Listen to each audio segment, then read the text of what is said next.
Okay, so I'm going to run straight onto the second part. That was sort of an introduction on the SE for All. And I wanted to move into international collaborative activities and opportunities. And so you'll hear from me briefly about some of these activities, and then Stephen's going to talk about the Investor Confidence project. And then we'll have some time for questions. So listen, there is a lot of activity still happening on energy efficiency globally, and I couldn't cover off everything that's happening. So I've just picked out a handful of elements here. In addition to that, there's a whole lot of work happening at the Clean Energy Ministerial, the G20, through IPEEREA, a whole lot of other activities at the IEA and other places. But I wanted to cover off a couple of things that I thought were important to share that maybe you're not aware of. And certainly I wanted to kick off with the sort of SE for All's flagship energy efficiency program on the Global Energy Efficiency Accelerator Platform. And then talk about World Bank's Readiness for Investment in Sustainable Energy that the Copenhagen Centre has been involved in as well. And the UNECE's group of experts in energy efficiency. So that's one of the UN regional commissions. And some activities from the Energy Charter. A couple of IEA activities. And then finish up with something, some work from UNEP about the Climate Technology Centre and Network. So that's briefly what I'm going to cover, and as I said, it's not exhaustive. So the Global Energy Efficiency Accelerator Platform, how many people have heard of that Accelerator Platform? A couple? Okay. So it's a key partnership, as I said, it's a flagship program of the SE for All. And what it really reflects is that we see, I could show you some graphs showing about, across each of the sectors, how much energy efficiency action's been achieved compared to its potential. And we know when you look at that sort of graph, you can see across each of the sectors, we're well short of potential. So there's always huge opportunity in each of these sectors, and I think that's where the Accelerator Platform feeds in that it's got accelerators in these particular sectors where we know opportunity exists. We know there's actions and activities that have happened in each of those sectors to accelerate energy efficiency, and it's worked. And so we want to try and use that learning and accelerate it in each of these sectors, because we know that industry, transport, buildings, appliances, all of these sectors are absolutely critical to meet these ambitious climate objectives. So the Accelerator Platform is certainly a key partnership for implementing energy efficiency. It really showcases what governments and the private sector are doing and really brings them together, so it's a really a strong partnership between government and the private sector. Really about sharing that information about best practices, things that have worked, where the barriers are, how countries have overcome some of those barriers. But also really important to track progress. So I mentioned the Global Tracking Framework that was released in 2015 and will happen again, and just to make sure we are progressing in the right direction, that we're moving fast enough. And certainly finance is a key part of this, and we know that there's financial institutions, development banks that are standing there with the finance, but what they're really looking for is bankable projects. So it's really important that we get these projects and make them bankable. So there's certainly the Accelerator Platform, as I mentioned, is a whole lot of broad partnerships between countries. At the moment, 110 countries developing actions with the accelerators. There's strong links with the G20 and the UNFCCC process. There's certainly partners in the cities through sort of organisations that pull cities together, like C40, ICLEI, and Covenant of Mayors. So really trying to tap into those existing partnerships that already exist. Certainly companies and the private sector have got on board, so in each of the different accelerators, which I'll come to shortly, there's links with active bodies, there's global alliances, the Clean Energy Ministerial, so they are engaged in these the broad partnerships of SE for All. And then the wider international energy efficiency community, so there's some examples of some of the wider community that are involved in these partnerships. So it is very comprehensive. Certainly the strength of, how we see the strength of the Accelerator platform is moving energy efficiency objectives at those different levels, whether it's in the private sector, whether within cities, within national governments, or sub-regional approaches. And so these different accelerators are doing it through helping identify opportunities, developing strategies and plans, help build the enabling of environment, formulating initiatives and investments. And with that, they're sort of the strategies that are happening with each of the different accelerators. So you can see at the moment there's 6 accelerators covering buildings, district energy, lighting, vehicle fuel efficiency, industry, and appliances and equipment. So they're the 6 existing accelerators, the sectoral ones that I was talking about. It's possible that new sectors will come on board, so there's been talk about having other sectoral accelerators, so maybe the power sector and others, that we think that we've seen that you can see for each of those accelerators it's got strong private sector participation, and they're doing some really good activities and really building momentum. And I think that's partly reflected by the infrastructure that's established. Certainly at the Copenhagen Centre, we've established a secretariat, so we've got a small team helping the coordination across the different accelerators. So we're doing communication, we're tracking activities, monitoring results. If city or private sector or government want to get involved, that can be a point of entry to each of those accelerators. And we're working very closely with the SE for All bigger team that's based in DC and also Vienna, and they're sort of doing the sort of platform oversight and high-level oversight. So there's a lot of partnerships going on in relation to these accelerator platforms. I won't go into the detail in relation to each of these accelerators, but you can look at this later. But it does show that these accelerators are doing tangible things. I know that in relation to, say, the buildings, they're doing some really good work in Mexico City, and CTCN is involved in that. But there's a whole lot of engagement with city and government actors in these things. So now they're poised for implementation. They're formulating plans, ambitions of scale up, and any additional partnerships that can help accelerate energy efficiency. And certainly a huge focus on private sector engagement and getting finance involved, because we know that the governments can't carry the purse for all of this intervention, that we do need assistance and input from the private sector and also the finance community. So really trying to bring the finance together. We are looking at increasing coordination, getting synergies happening, and really helping SE for All move towards implementation. And as I said, this is a flagship project, so we do want to see some strong activity that can help build this momentum. So certainly opportunities to get on board and join the accelerator. I talked about the secretariat that can be an entry point for organisations and governments and cities that want to be in touch and get involved in the accelerators.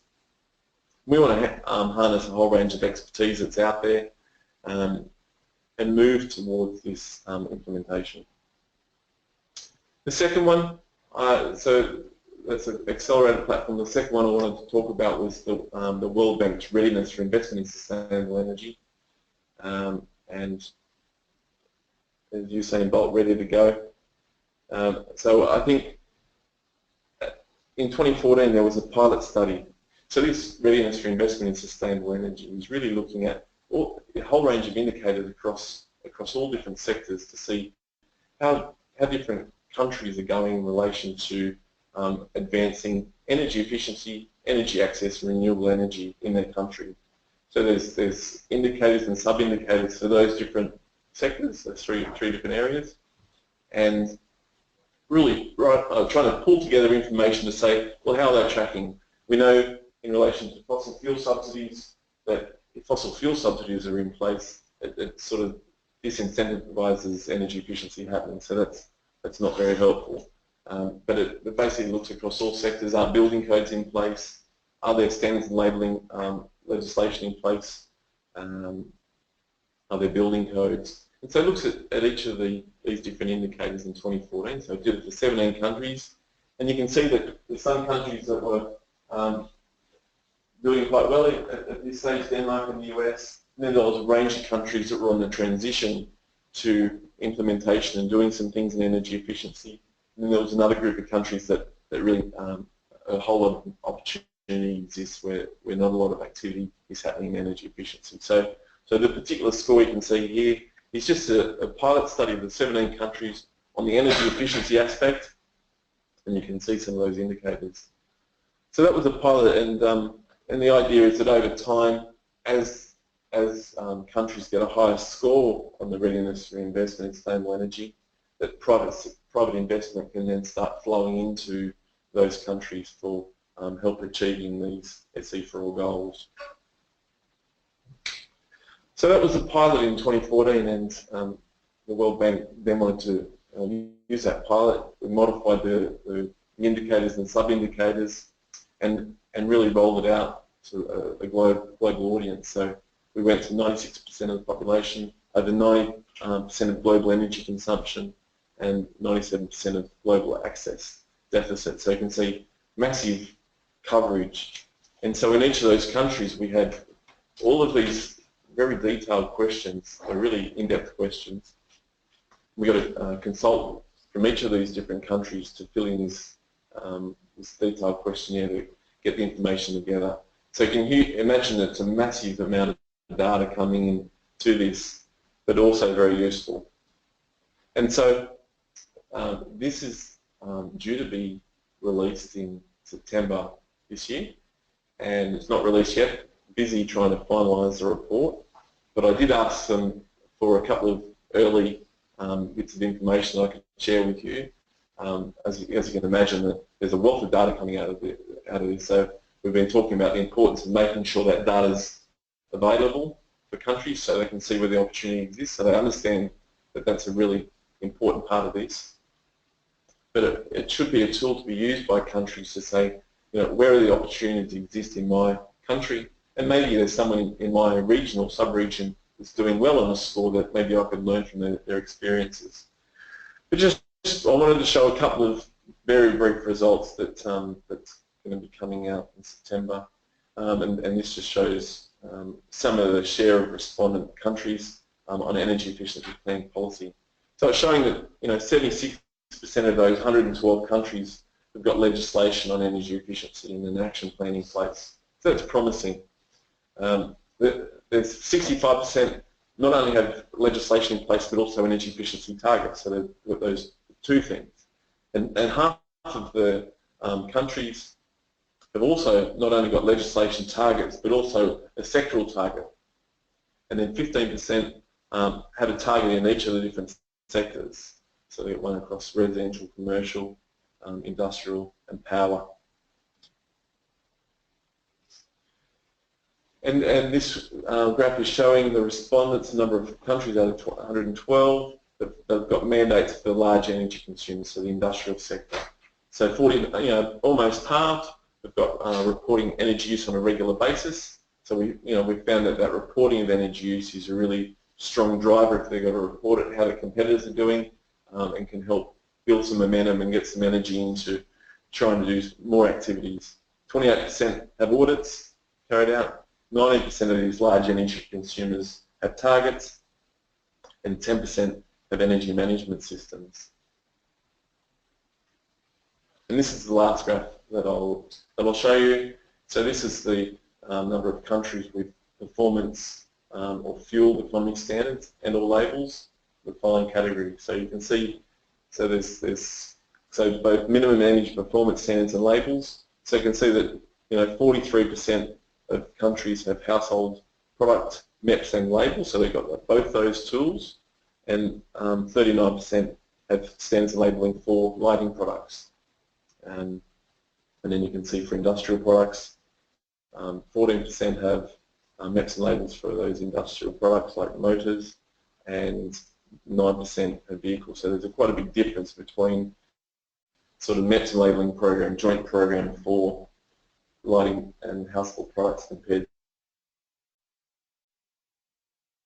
to normally and MEPS only.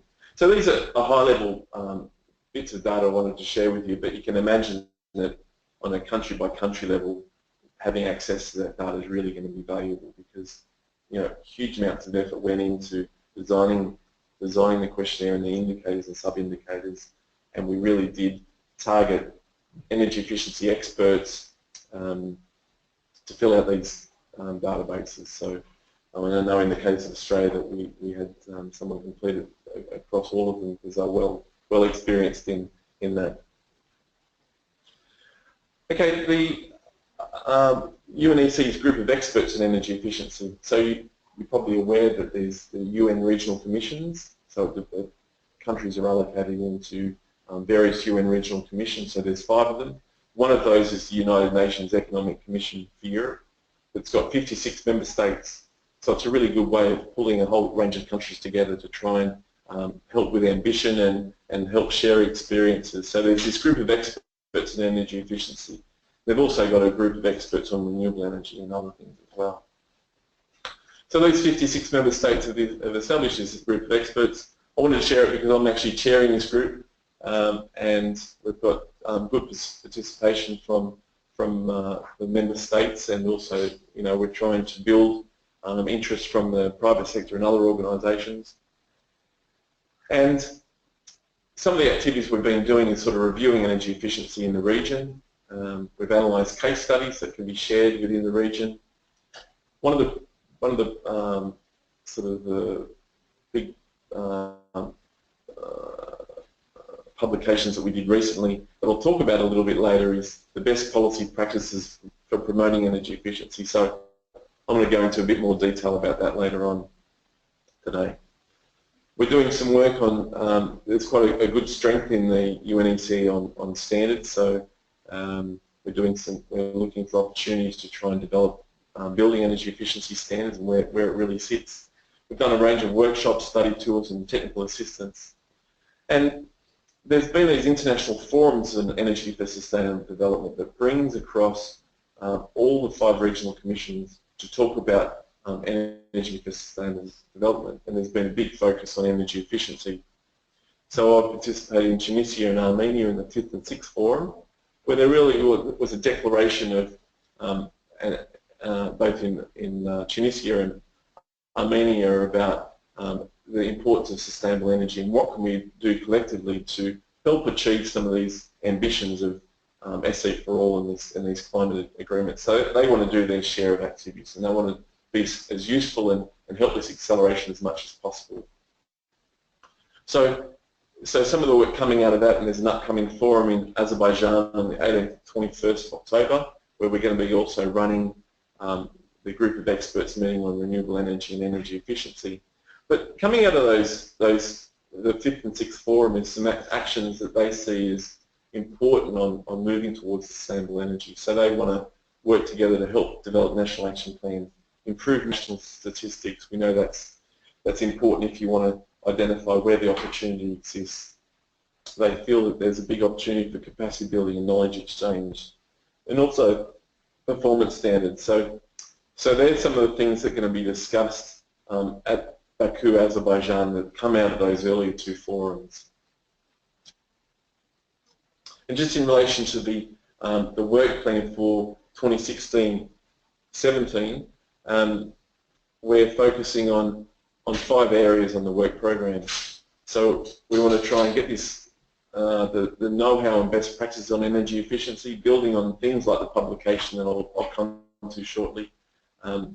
So across sectoral best practices, also, you know, what can utilities do, where the opportunities sit for utilities to improve energy efficiency. And we know there's some really good case studies of what utilities have done in some countries, and they're certainly a really important player. And then we're focusing some work on the quality of service regulation, so making sure the quality of the electricity supply and that's been provided to households and businesses is of high quality. Also, trying to overcome financial barriers is something that, whether it's legislation, policies in place to make sure that finance flows. And also, we've added on that we want to get these UNECE engaged in the Global Energy Efficiency Accelerator Platform as well. There's a range of activities, and I'll leave it there. But certainly come and talk to me if you want to learn more about it. But there is an opportunity for organisations to be involved in these forums and in the activities of the group of experts on energy efficiency. Briefly wanted to cover off the Energy Charter activities. They've got this protocol for energy efficiency and related environmental aspects, or PEEREA. And the Energy Charter, which is based in Brussels, is also promoting energy efficiency policies, cooperation and development of energy efficiency markets. And one of the things that they're trying to do is monitor and supporting the achievement of commitments of the countries in the Energy Charter. They do a whole range of thematic reports. One of the things they're doing a lot of is these country reviews. So you can see they've done reviews in Belarus, Azerbaijan, Ukraine, Kazakhstan. They've just completed one for Armenia. These country reviews look at where the opportunities in those countries, given what they're doing at the moment, where the opportunity exist. So I think that a big focus of the Energy Charter in the coming years is to, follow up with some of these countries and say, and help them, are they implementing some of the recommendations being made? Because it was a voluntary agreement of that government to be involved in these country reviews. Are they on the transition towards doing some things in those countries? IEA, obviously the IEA are doing a whole range of activities on energy and certainly energy efficiency, and they are building a focus on that. They've got the FORE program on emerging economies, and so I just wanted to share two things that they're doing. One was this IEA Technology Collaboration Program, and this is something that Rob Cool was going to talk about today, but unfortunately he's not able to join us. But these technology collaboration programs are really quite a detailed effort from the IEA to support innovation for energy security, economic growth and environmental protection. So they've got 39 of these operating today. So it's a huge community of thousands of experts. They've got the public and private sector involved, covering 51 countries, huge amounts of 1,900 energy-related topics being covered, and covering off proof of principle, demonstration project, field studies, measurements, instruments, and applied research. So there's a huge amount of activity, and this is one of the many things going on at the IEA, but you can find out some more information there. The other activity I wanted to briefly mention is this Energy Efficiency Training Week that's actually starting right now in Paris. So this is an initiative of the E4 program. The Copenhagen Centre is partnering this, so Cassandra and myself will go and help deliver Cassandra the buildings stream, and I want to help with the appliances stream. So it's basically a week-long training program built for emerging people coming through national government. So not the really well-established policy people, but maybe the people coming through that want to understand across these 4 different streams of lighting, appliance and equipment, buildings, industry and transport. So there's 4 streams, so you've got a week-long focus on each of those streams where policy people can go in there. Over 100 people will be engaged from all over the world. And it's going to be a really in-depth look about, what are the best policies in place, what's the legislation, what codes need to be in place, and a huge amount of effort's going there. It's not just, it involves discussion, exercises, and networking. So I wanted to flag that because it happened for the first time last year, and we're also involved. Happening again this year, so I think it might be an annual event. So it's something worth keeping your eye open to if your networks think they might be beneficial when it's on maybe next year. The last one I wanted to talk about was the Climate Technology Centre and Network. So this is a joint program between UNECE, UNFCCC and UNIDO, really connecting countries with technology solutions. And really it's countries that are wanting technical assistance, where they put together a proposal about what sort of technical assistance they might like or what they need, and then it comes into CTCN, things across mitigation, adaptation. Certainly, we sit very close to the CTCN colleagues, and they've got a whole range of requests coming through at different stages, from countries putting in the requests to technical assistance being deployed on these different things. So, you know, across energy efficiency, there's a number of programs on energy efficiency that the countries have requested. But the services, as I said, covering technical assistance, knowledge sharing, and collaboration and networking. And so these calls and the finance sitting behind these are usually somewhere between 50,000 and 250,000 that's being asked for. So that's sort of the ranging amounts that's being available. And so these countries putting in their requests. And as you can see, there's over 100 active programs, projects going on at the moment in many parts of the world.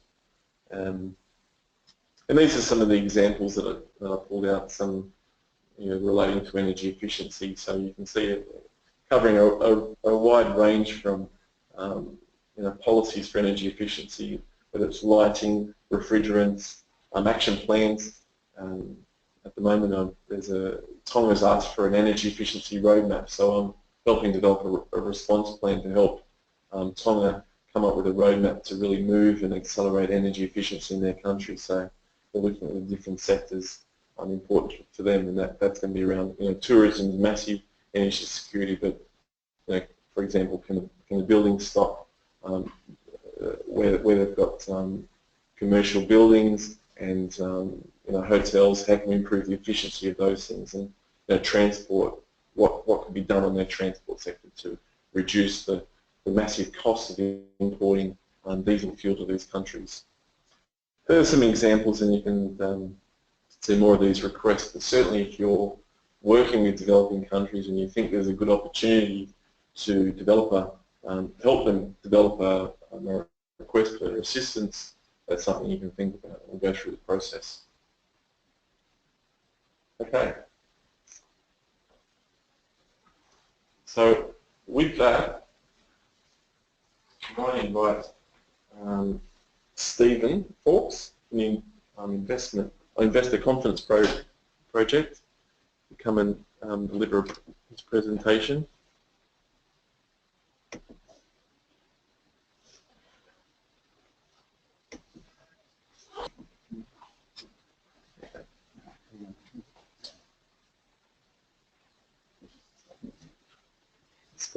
Good morning, everybody. So I'm Steve Fawkes. I'm going to speak about a project called the Investor Confidence Project, which started in the US and which we brought to Europe about 18 months ago.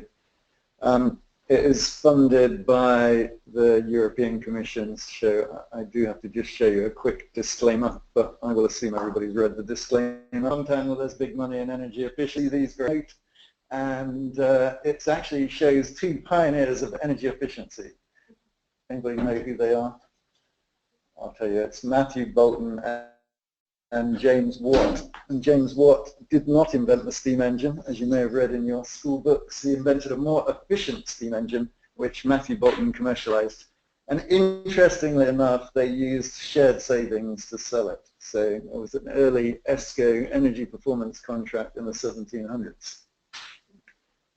So we know there's a big gap between this huge potential for energy and the investment world, the institutional capital. And certainly something that's changed over the last maybe 5 years is we have institutional capital that really wants to invest in energy efficiency. They're not sure how to do it, and they're not doing a lot, but they really want to invest. And energy efficiency has a lot of characteristics that are very attractive: secure, yield, long-term, all the rest of it. So there's this gap that we're trying to bridge. And I think to bridge that, you really need four things. Just providing money is not enough. You have to provide finance for projects, finance for developing projects, and you have to actually really develop a pipeline, which means you need demand. And some of the situations some of the countries that I've seen where people have made money available, there just isn't enough demand. You also need to build capacity in the energy efficiency industry, which traditionally has not been good at understanding finance, or not been good at understanding customers, I would argue as well. And also standardization, and it's standardization that the Investor Confidence Project addresses. So I'm going to focus on standardization. So if you have a factory, everybody knows you need standardization. Going back to Boltzmann, you could not have had the Industrial Revolution without standardization. But everybody forgets that this is a factory as well. Those of you who have worked in banks might. It's completely based on, and documentation of those projects and the way they're done is completely unstandardized. And I guarantee if we had 3 energy surveyors, energy consultants, energy auditors look at this building, even if they all said switch the lights to LED, the way they say that, the savings they calculate, everything would be done in a different way. And if you're an investor or a lender who wants to put money into energy efficiency, that has a number of really important consequences.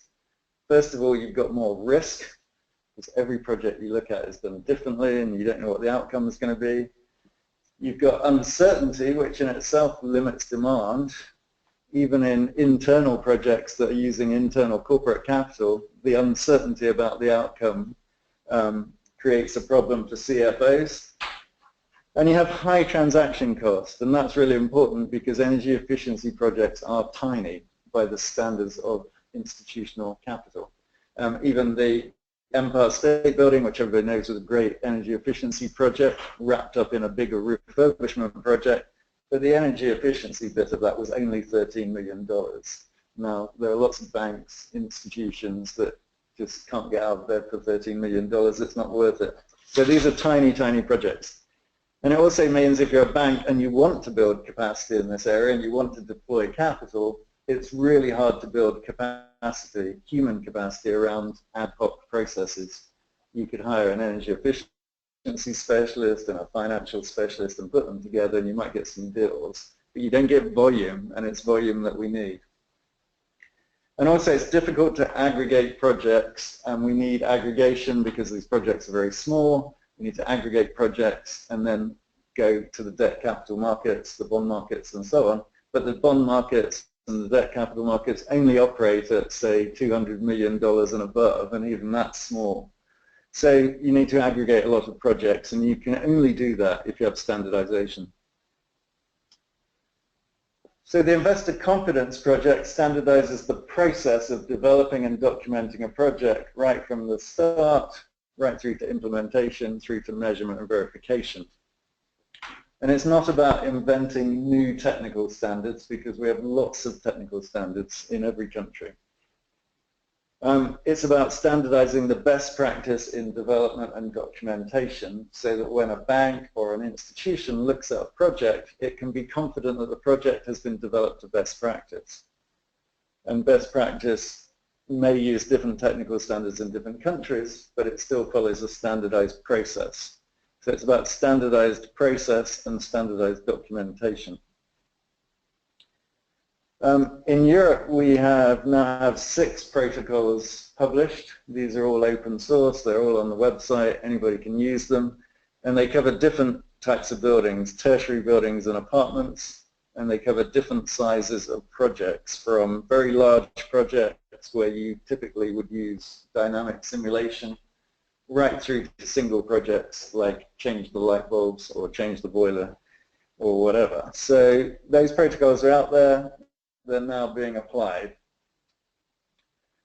We have something like 150 allies of companies right through to big banks like ING, Green Investment Bank, and many others, and also big energy efficiency equipment providers like Siemens, energy suppliers like E.ON.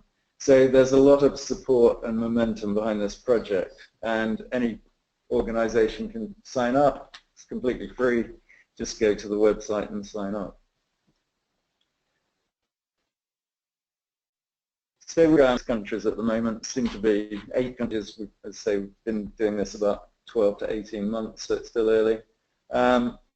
We've got a growing pipeline of projects, but if anybody wants to bring us projects and programs where we can embed the protocols happy to have that conversation. Also, what we find is, the best engineers and the best project developers probably do 90% of the protocols already. What we're doing is bringing everybody up towards best practice. We have a European investor network with, I think, 14, soon to be 15 investors and lenders. Now, there's a lot of institutions that have said they want to do energy efficiency and are committed to energy efficiency, but these are the major ones that are actually doing things. And if you add up what they've got available, it's certainly more than €1 billion, and they would love to deploy €1 billion in energy efficiency, but as Tim said earlier, the problem is lack of developed projects. So availability of capital is not the problem. For 30 odd years, the energy efficiency industry has said, we have no money, lack of capital is the problem. It's not the problem. The problem is developed bankable projects. Moving on from protocols, we have a system called Investor Ready Energy Efficiency, which has been going in the US for a while, and we're just introducing here. And this is a form of accreditation where individual project developers and hence projects can be accredited and end up with the seal of approval, Investor Ready Energy Efficiency, which shows that the project has been developed following the protocols. And when we talk to big banks, big investors, they say, that's great, that's what we need, we can reduce our due diligence cost as long as it's got that seal of approval and we're confident in the whole system, which they are, that makes life easier. It really does reduce cost. And the proof of that really is in the investor network, most of those investors are saying, we will give some kind of incentive if you bring us an ICP type project. So either lower transaction costs, fees, or even lower interest rates. Investor Ready Energy Efficiency is rolling out in Europe this month. There's still time to sign up for the project developer training. I think we have about 100 developers from all over Europe signed up. Still a chance to be one of the first. And then after that will be a QA agent training, and the whole program will be rolled out at the end of the month. So putting the pieces together, this is a sort of thing that we're working on now, trying to produce all these pieces of the jigsaw together in one place or one market at once, which we call the Retrofit Accelerator. So bringing finance from our investor network, bringing a client, whether it's a city, a region, or even a private sector portfolio owner, but somebody who's got a lot of property or buildings they can commit to this, bringing standardization through the ICP, and bringing training for project developers, owners, and banks. And we want to bring that all together in one place, really. And we've got a lot of conversations going on with different cities and regions. Again, happy to talk about that with anybody who's interested in hosting it. So the future. I always use this slide for the future. This is a 1920s cigarette card from Germany, which if you look carefully, you can see that these two ladies are using iPads, even though they have kind of clunky headsets and clunky battery packs, and they're Skyping. So I think the one on the right is babysitting over Skype, which people tell me is a modern day practice. So what about the future? Well, if we think about energy efficiency as a resource just like any other resource, which is how we should think about it, and we think about how those energy resources are financed, if you own the rights to an oil and gas field, putting aside any judgments you might have about oil and gas, but if you own the rights to an oil and gas field, the way that you develop and document that project is pretty much standardized throughout the world. There's a system called PRMS, and people use that to value resources and reserves, and then they go to the bank, and the bank has a whole team of analysts who understand all that. It's all very standardized, lots of places that you can go to and get money for it. If you have a wind farm site, nowadays pretty much, in fact the same is true. If you have a wind farm site, you stick up your mast, you get some data, you do a P90 study, and you go to any one of a number of banks who have wind teams, and you can fund it. When I did some really early wind farms in Britain in 89, 90, that wasn't the case. We literally made it up as we went along, and there was one bank in London who would even entertain a conversation about wind farms. Most of the banks kind of fell about laughing and said, see you later. But now it's completely standardized. But if we talk about energy efficiency, it's not standardized, it's not mainstream. It's a niche activity, financing energy efficiency. It's a really important activity which we need to grow, but right now it's a niche. So, you know, I think if we can pull together the pieces of the jigsaw, the investor confidence project, capacity building, the other pieces of the jigsaw, we can get to a point where financing energy efficiency looks exactly like financing everything else. So just to sum up, the investor confidence project is an important piece of the jigsaw. It's not everything. It's not the answer to life, the universe, and everything. It's one really important part of the jigsaw, and it's about standardizing development and documentation of energy efficiency projects in buildings. We may get to industry. That's an ongoing discussion. Right now it's buildings. It reduces transaction costs, it reduces risks, and it just makes energy efficiency more investable. Despite, you know, what we know is a very large economic potential, there's a difference between something being economic and being investable. We need to make it investable, and the ICP is a large part of that. So what can you do? You can join up as an ally, you can become a project developer, training on the 8th, you can bring projects and programs for accreditation, and you can also talk to us about hosting a Retrofit Accelerator if that's interesting and relevant. So I'm happy to answer questions about ICP. I think we're ahead of time. If anybody has questions immediately. Yes. So we've got 15 minutes or so to have some discussion and question session. I know we've got a couple of questions coming through on the webinar, but I just wondered if anyone wanted to make a comment or question about what we've heard in this first session. A question about ICP. Yes. I have a question about students, but standardization is actually twofold question. Because you did such a huge emphasis on importance of standardization, but standardization usually comes from the transparency as a result of good effort, because every company wants to have some grant. And field coherence is not necessarily a good thing, because it limits companies in breaking through actions, and nobody actually wants to do something else. And as well, like you mentioned, that best practices are the basis of standardization, right? Isn't it kind of works kind of as an anchor? Anchoring people doing something, but not more. Do you think it's, is it? Well, yeah, standardization is necessary, but yeah, standardization inherently limits some innovation perhaps, but it, you know, this is not a cast in stone set of standards. It will evolve over time, and it has to. But if you want to deploy large amounts of capital into energy efficiency, which I would argue is the central problem that we need to address, you have to have standardization. Banks, financial institutions can't deal with anything else. If you think about every major financial market, whether it's credit cards, car loans, mortgages, whatever, you need standardization. You can't have a market without standardization. Yeah.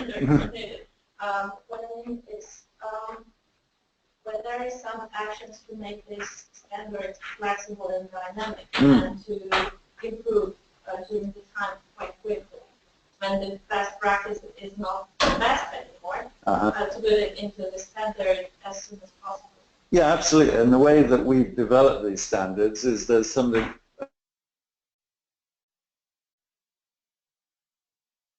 from people who contributed to those standards. And we have people from all of the European countries and beyond who've done that. And that group can stay there as a guiding group and change it over time. But obviously you can't change it instantly. I think you have to say, okay, that's the standard now, and maybe in 2 years' time we'll have a look at it again and say, does it need changing, and so on. You have to build in evolution, absolutely. But so it's more like revised and yeah, there has to be revisions. Maybe a related question. What role do you see that measurement has in the standardization process? So I think, if I'm correct, when you talk about standardization, you're talking about not necessarily technical standards, although that would be a part of what you're looking for. So I'm interested in measurement. Mm-hmm. I'm interested in how measurement might figure into the standardization, the type of standardization that's needed to get people to invest in it.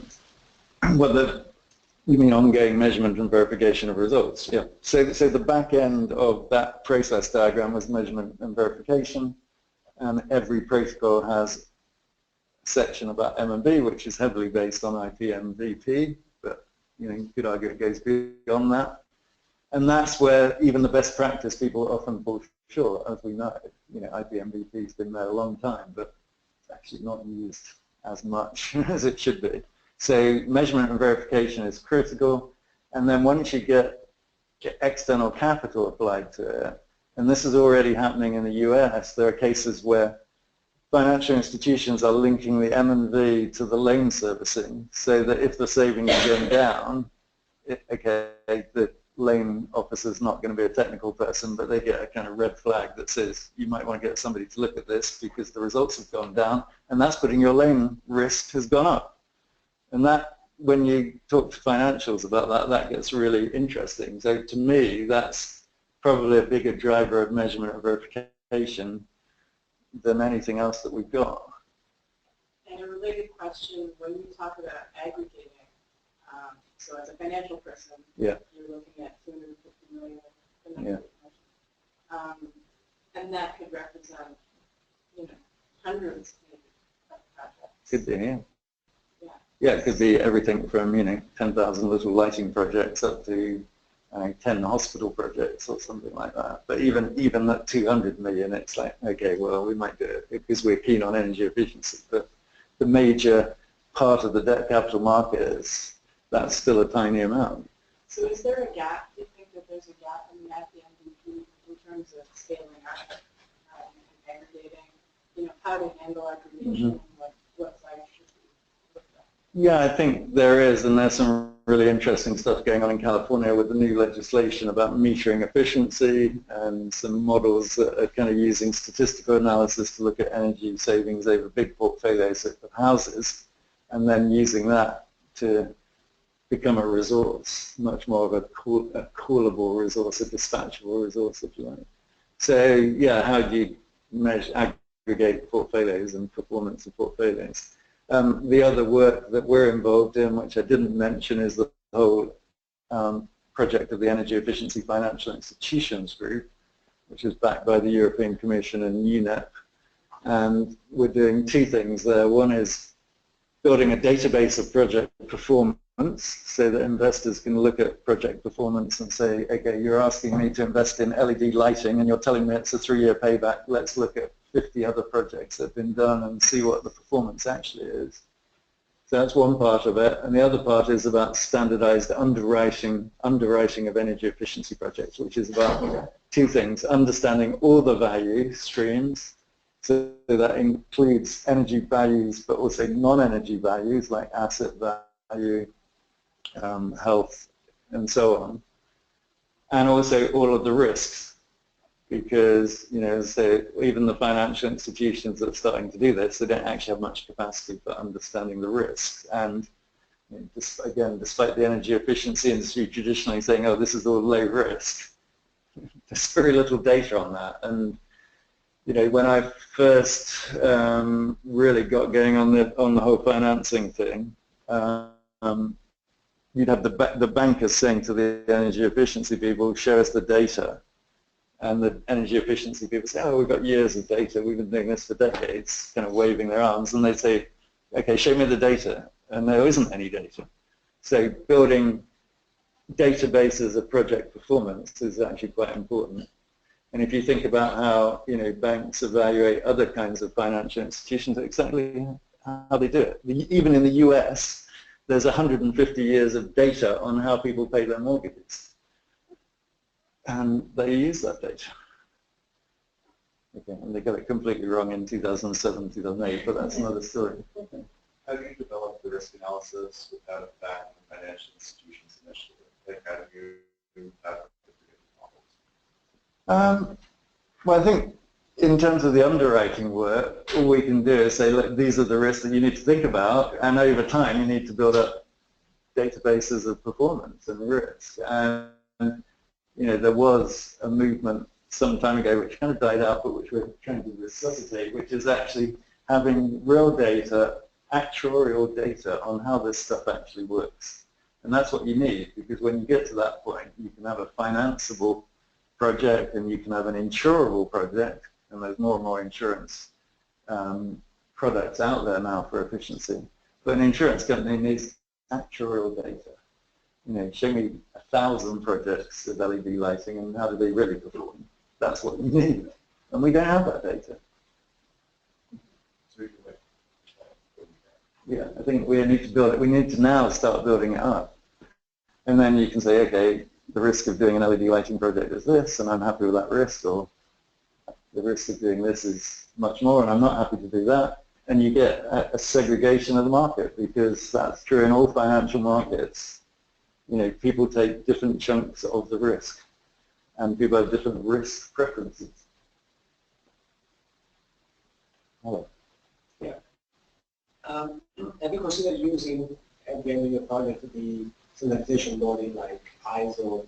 Because, you know, a lot of processes are implemented through ISO standards like energy management, quality management, and environment. Yeah, we have ongoing conversations with ICE and Senelec and all other ANSI in the US. You know, then there's a question mark about how they merge. It's an ongoing conversation.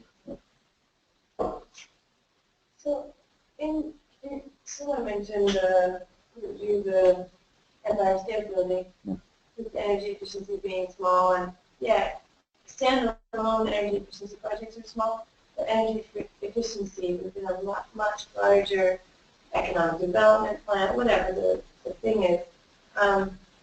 So I guess my question is, this is a fantastic, you know, sequence of events that you can see. You know, it's just a baselining activity. You know, it's just a series of reasonable steps to take, and to get the banks involved, they should nod their heads more quickly. But when it's embedded in a giant project, I mean, how does that complicate things or make things easier? Or because that's the sort of that's reality of it. That's a better reality, and I think that's a good point about the Empire State Building, because people think that was an energy efficiency project. It wasn't. It was a $500 million refurb project to bring it into the 21st century, and any other building in New York probably would have been knocked down. Fortunately, Tony Malkin, who owned it, knows about this stuff and is environmental, but even he says, I only invest in anything with a 3-year payback. So that's really important, and with the EFIG we're working with some of the big property developers to say, okay, yeah, you have this big project, and this is the opportunity to make it more energy efficient, and so you need to know the opportunity is there, and then when you do the opportunity, for that bit of it, you drop down into this process. But it becomes part of a bigger process. In fact, some of the pilot projects that we're working with are exactly that. They're big refurbs of student housing, apartment blocks. So they're not just standalone retrofit projects. It's just like, so then the other part of this is capacity building, so that you need to capacity build within the Tony Malkins of this world, so that when he's doing a refurb, he does it in that way, whereas most New York property owners don't, because they just say cheap and cheerful or whatever. I shouldn't be so cynical about the property industry, but many years of dealing with them.